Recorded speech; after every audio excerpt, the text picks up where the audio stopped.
Bismillahirrahmanirrahim. Alhamdulillahi rabbil alamin. Wassalatu wassalamu ala sayyidina Muhammadin wa ala alihi wa sahbihi wasallim. Ashhadu an la ilaha illallah wa ashhadu anna Muhammadan abduhu wa rasuluh. Assalamualaikum warahmatullahi wabarakatuh. Masalah demi masalah, masalah yang selalu kita ada, kita harus tempuh tiap hari. Sebenarnya semua masalah ada jalan penyelesaiannya, cuma kita tak mau cari. Segala masalah jalan penyelesaiannya adalah Al-Quran, tapi kita tahu isi kandung Al-Quran, kita baca, sometimes kita baca terjemahannya, tapi kita tak nak cari solusi melalui Al-Quran. Kita selalu gunakan perasaan, nafsu dan akal kita untuk menyelesaikan masalah yang kita hadapi setiap hari. Again, masalah demi masalah, itulah masalah kita. Dan kita tahu masalah ni bagaimana untuk kita menyelesaikan dan cari solusi atas segala masalah. Sesungguhnya Allah Subhanahu Wa Taala lah yang dapat menyelesaikan segala masalah yang ada pada diri kita. Itulah tajuk hari ini, masalah. Masya-Allah. Ada yang komen-komen negatif, cuma I pesan siapa-siapa yang komen negatif, kita tak perlu berdebat atau tak perlu nak betulkan mereka. Kita mungkin boleh kasih satu atau dua nasihat atau cadangan atau pendapat. Jika orang tu tak dapat terima, kita tinggalkan aja. Because kita cuma boleh sampaikan, tapi hidayah tu milik Allah. Memang dalam dunia ni banyak orang yang, kalau Indonesia dia kata sok tahu. Dia tahu semua masalah, dia tahu pasal orang, tapi sebenarnya dia tak tahu apa-apa. Dia menghakimi sesuatu tu based on dengan apa yang dia rasa atau apa yang terjadi sekeliling dia. Ada yang kesalahan yang kita lakukan selalunya, especially di Facebook ni semua, seperti yang pernah saya katakan banyak kali, internet bukan hanya Facebook, Google ni semua, kalau kita gunakan dengan cara baik, bila kita mulakan dengan bismillah sebelum kita on gadget kita ni, insya-Allah Allah akan menjaga kita. Sambil kita cari benda baik, kita dapat yang benda baik. Tapi kalau kita salah gunakan, ia akan menjadi mudarat untuk kita, sehingga kita terjerumus dengan dosa-dosa yang kita tak ingini terjadi pada diri kita. So ada yang bila kita post sesuatu, ada orang tu dia rasa kita post sesuatu tu untuk dirinya. For me, I tak suka apa orang kata, tak suka sarkastik ataupun tujukan satu message untuk seseorang. I tak suka buat gitu. Alhamdulillah, I always try to control myself. So apa yang I post ni untuk general, untuk semua orang menggunakan. Dan salah satu post yang I baru post about kita jangan masuk campur urusan orang, atau jangan tanya seseorang kalau benda tu tak ada urusan dengan kita. Dan ini bukan kata-kata daripada saya sendiri. Ini adalah larangan Rasulullah sallallahu alaihi wasallam. Kalau kita tak terima, that means kita tak terima Rasulullah. So kita harus kita harus tahulah apa yang kita sebentar. I nak off dia punya ring. Okay, alhamdulillah, just off dia punya ringtone, because terlalu banyak message masuk. Jadi kita nak kena tahu, kalau kita tak suka seseorang tu, ni I tak tujukan sesiapa, ni in general. Bila kita tak suka seseorang tu, kita benci dengan akhlaknya dan kelakuannya dan sebagainya. Mungkin dia pembohong, atau mungkin dia arrogant, sombong dan sebagainya. Tapi jika dia ada sesuatu nasihat untuk kita, kita ambillah nasihat itu dan kita ignore siapa orang tu. Yang penting yang kita nak manfaat daripada nasihat tu, kalau dia menjadi satu manfaat untuk kita. So kita jangan tengok siapa dia, atau daripada golongan mana atau pakaiannya. seperti yang pernah saya jelaskan dulu kemarin ada 4 macam nasihat, kritik atau nasihat. Yang pertama, penyampaian dia baik dan kandungan dia bermanfaat baik. Yang kedua, penyampaian dia salah, mungkin kasar atau apa, tapi kandungannya bagus. Yang ketiga, penyampaian dia tu nampak baik tapi kandungan dia tak bermanfaat, memudaratkan. Dan yang keempat, penyampaian tidak baik dan tak ada manfaat. So kita nak kena tahulah nilaikan bila seseorang tu kasih kita nasihat atau saran atau apa-apa. Kita jangan menolak bulat-bulat. Mungkin pada pandangan pertama kita tak setuju. Bila kita balik, kita fikirkan balik. Bila kita calm down, bila kita dah tenang, kita fikirkan balik. Mungkin bila kita fikir kali kedua, kita dapat mengerti apa yang dia nak sampaikan dengan kita dan dengan semua. Okay. So like the title hari ni, I cakap masalah demi masalah. Itulah masalah kita yang kita lalui setiap hari. So kita try tanya diri kita, kenapa kita tak cari solusi daripada Al-Quran. Memang kadang-kadang bila kita ada masalah, kita buka Quran, kita baca. Itu adalah perkara yang paling baik yang kita lakukan. Tapi kalau boleh jangan hanya baca, kita harus mengerti kandungan Quran itu. Kita ambil lagi satu terjemahan Al-Quran, kita pilih surah yang relevan dengan kita punya masalah. Jadi daripada situ kita baca Quran dan dapat tahu terjemahannya, bermakna kita faham dan tahu maksud surah tu, dan kita dapat solusi daripada situ. Jadi soalannya, berapa kita tanya diri kita sendiri, berapa banyak lagu yang kita hafal selama kita hidup, dan berapa banyak surah dalam Al-Quran yang kita hafal. Dari situ kita boleh bandingkan kita ni banyak cenderung kepada dunia atau akhirat. I tak nak judge siapa-siapa, tapi kita try reflect ourselves, try tanya diri sendiri. Kita pun tanya berapa ramai nama-nama artis, footballer, penyanyi, pelakon yang kita tahu nama-nama mereka. Ada sampai kita tahu yang ini dah kahwin ke belum, yang ini siapa isterinya, yang ini sudah cerai. Kita tahu cerita mereka. Tapi berapa banyak nama-nama Rasulullah, sahabat yang kita tahu, nama-nama para malaikat, kerja-kerja yang mereka lakukan, cara hidup mereka, berapa banyak yang kita tahu.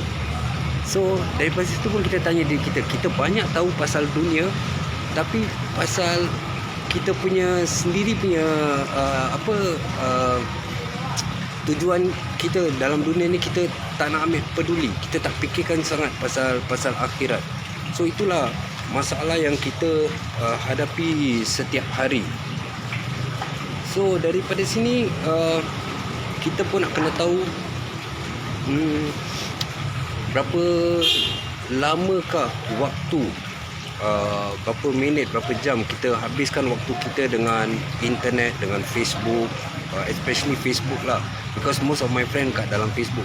So berapa lama yang kita gunakan dalam Facebook tu, dan berapa lama waktu kita gunakan untuk beribadah selain daripada baca Quran dan solat, termasuk zikir ni semua. Berapa lama kita gunakan waktu tu untuk kita punya akhirat, dan berapa lama kita gunakan waktu untuk cari-cari benda yang tidak bermanfaat di ini. Bukan tak bermanfaat, kadang-kadang kita nak hilangkan stres, kita tengok seperti prank, kita ketawa just to relax. It's okay, tapi just hati-hatilah. Kita set kita pay limit. Contoh, aku tengah stres, aku gunakan 30 minit atau 15 minit untuk tengok prank just to relax myself. Then after that, cari lagi benda-benda yang kita boleh belajar daripada banyak ustaz di Facebook, di internet, terlalu banyak. Kalau kita nak namakan satu-satu daripada satu negara ke satu negara, memang kita tak boleh ingat. Yang Indonesia, Malaysia, di Singapura, ada yang di Filipina, ada juga yang di Tunisia, di Saudi, di UK, di Canada, terlalu banyak. Jadi kita cari itu semua, ambil ilmu, because tidak semestinya ilmu tu tak ada kena-mengena dan kita tak nak belajar. Ada kita harus belajar, because kalau kita pilih yang ini sesuai untuk kita, kita belajar, yang ini tak sesuai, kita tak belajar. Apa gunanya Allah turunkan Quran untuk sebagai panduan hidup kita sebanyak 30 juz, tapi kita cuma pilih mana yang kita perlu. Sebenarnya Quran ni bukan kita pilih mana yang kita perlu, kita ikut perintah keseluruhan Quran, bukan pilih. Jadi apa perintah Allah tu kita lakukan, bukan kita pilih mana yang sesuai dengan hidup kita baru kita lakukan. Mana yang tak sesuai ataupun tak ada kena-mengena dalam hidup kita, kita tak lakukan. Especially contoh seperti ibadah-ibadah fardu kifayah. Kita fikir sekarang dah ada orang uruskan mayat, senang kalau ada orang meninggal, kita nak kena tahu, ambil tahu macam mana, because kita tak tahu bila kita perlukan. Boleh jadi sebagai contoh tsunami atau gempa, jadi orang-orang di sekitar kita semua dah meninggal, tinggal kita dengan lagi beberapa orang. Jadi kalau kita grup yang kecil ni, yang hidup ni, tak tahu mengerjakan solat jenazah, mandikan jenazah, jadi kita dah dapat dosa, because itu fardu kifayah, salah satu mesti lakukan. Jadi kita mesti belajar apa yang Allah perintah dan sampaikan dengan kita. Kita mesti belajar, bukan memilih, because kita tak tahu bila kita perlukan knowledge ni, ilmu ni. Jadi daripada situ berbalik pada masa waktu yang kita gunakan untuk baca Quran, untuk beribadah, dan masa kita gunakan untuk dunia. Di sini pun ada kena-mengena dengan akhlak juga, because daripada akhlak tu baru kita nak kena fikir apa tujuan kita ni. Selain daripada beribadah, akhlak pun adalah satu ibadah. Kita harus praktis setiap hari, because kita tak tahu bila kita akan mati.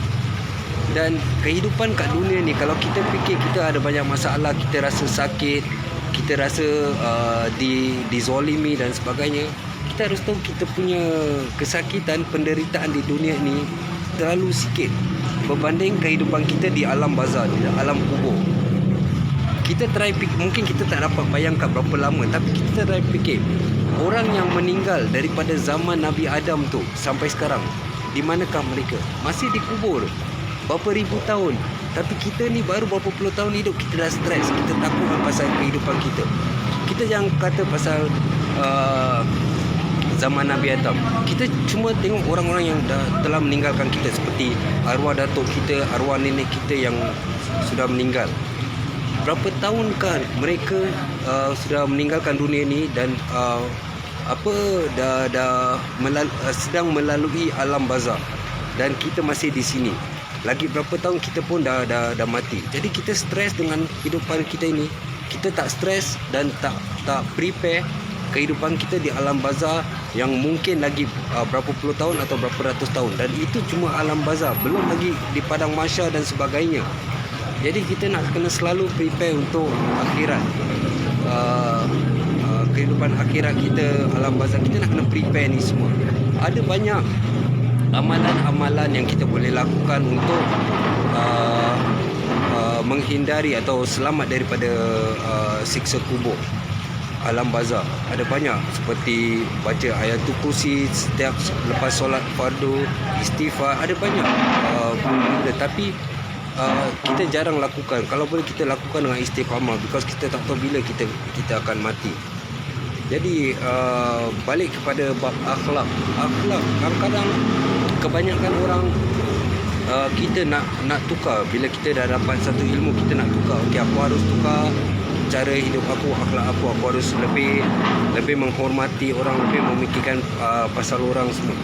Tapi kerana di area yang kita tinggal ni, di kawasan yang kita tinggal ni, kita cuba melakukan sesuatu kebaikan, tapi orang-orang yang sekitar kita ni tak appreciate, tak menghargai. Mereka tetap lakukan apa yang mereka dah terbiasa lakukan. Jadi sampai satu saat kita rasa putus asa dan give up. Kita rasa tak ada gunanya aku berubah, because diorang tak akan berubah, dan untuk apa aku berubah. So kita tak boleh berfikiran gitu. Kita mesti jadi sebagai contoh, biar mereka, because kita boleh tunjuk contoh dan Allah beri hidayah. satu hari insya-Allah mereka dapat hidayah, mereka tengok kerana contoh kita ni, mereka akan ikut dan kita dapat sebahagian daripada pahalanya. Di sini I pun ada nak share because ada orang tanya pasal pasal apa cara nak sedekah, because dia kata selalu dia kadang-kadang dia kerja tu tempat yang kira jauh daripada tempat orang tempat orang-orang yang susah.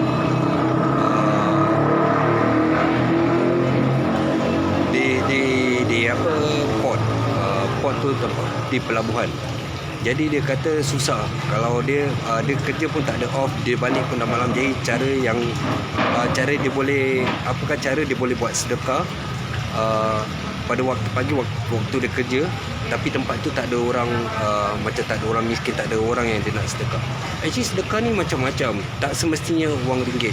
Kita boleh sedekahkan, doakan kawan kita, kita boleh banyak senyum pun sedekah. Tapi kalau kita nak sedekah duit, sebagai contoh, kita boleh aja hari Jumaat, sebagai contoh, ni contoh, actually boleh lakukan hari biasa. Kita pergi masjid solat, bila ada orang kat kedai kopi yang selalu orang pergi masjid kan, orang ada minum kopi ke apa, kita pergi kat kaunter, kita cakap je, okey aku bayarkan berapa orang kat sini, aku bayarkan orang. Kita tak payah bilang okey saya dah bayarkan untuk semua orang. Kita tak perlu kata gitu. Just pergi tempat cashier, kita cakap okey kita bayarkan untuk berapa orang ataupun berapa table. Mungkin okey ada 2 table tu saya bayarkan. Bayar terus jalan. Itu pun part of the most easiest cara mudah kita sedekah dan secara tersembunyi. Orang pun tak tahu apa yang ni. Dan orang-orang itu bila dia dapat tahu yang minumannya dah bayar, pasti dia akan doakan. Setidaknya dia doakan semoga siapa yang bayarkan ni tambah rezeki, murah rezeki, selamat, kesihatan dan sebagainya. Jadi kita dapat reward daripada situ. Sebelum I akhiri ni, dan ada 2 soalan yang tanya, tapi I cuma nak jawab kat sini because mungkin di antara kita pernah melalui perkara yang sama. Soalan yang pertama ni, saya sudah selesai solat. Saya sudah selesai solat lalu terkentut waktu zikir. Apa saya harus ambil wuduk kembali? Okey, kalau kita mengerjakan solat setelah selesai, that means kita dah selesai solat dan waktu zikir tu kita terkentut. So waktu zikir boleh lakukan bila-bila masa saja. So kita tak perlulah lepas beri salam tu kita nak zikir terkentut kita pergi ambil wudu lagi. Boleh, lagi bagus kita selalu ada wudu, basahi anggota kita dengan wudu, tapi tidak diwajibkan kita mengambil wudu untuk berzikir. So insyaAllah saya dapat jelaskan jawapan ni. Lagi satu, saya ada nampak seseorang yang selalu solat dan bila memberi salam dia tidak beri salam ke sebelah kiri. Dia tidak memalingkan mukanya ke kiri. Bila saya tanya dia kata kerana malaikat di sebelah kiri mencatat keburukan, maka tidak perlu diberi salam padanya. Astagfirullah. Bismillah. Okey, kita kena tahu malaikat sebelah kiri tu atik dan rakit yang mencatat kebaikan dan keburukan. Kebaikan yang kita nak lakukan, bila kita ada niat nak buat sesuatu yang baik, sebelum kita lakukan, bila kita ada niat, kalau niat tu ikhlas, seperti kita nampak seorang, aku nak tolong dia, bila kita ada niat yang ikhlas tu, malaikat di sebelah kanan kita dah catat kebaikan yang kita lakukan. Tapi malaikat yang sebelah kiri kita yang mencatat keburukan, bila kita berniat nak buat sesuatu kejahatan, seperti aku nak mencuri, selagi kita belum mencuri, dia tidak akan catat apa-apa sampai kita melakukannya. Jadi Rasulullah sallallahu alaihi wasallam adalah Nabi utusan Allah yang dah beri kita petunjuk dengan komplit. Islam tu dah komplit. Nabi yang ada ilmu direct daripada Allah melalui malaikat Jibril, dan para sahabat waktu mereka beri salam, mereka pun pusing ke sebelah kiri dan beri salam. Jadi siapa kita untuk menolak kebenaran ini? Bila kita lakukan ini, kita sebenarnya telah bersifat sombong. kita fikir kita lebih tahu, lebih berilmu daripada Rasulullah dan para sahabat.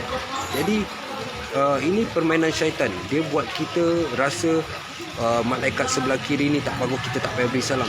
So kita mesti tahu malaikat ini utusan Allah dan Allah ciptakan. Jadi kita tak nak beri salam, tak nak pusing sebelah kiri.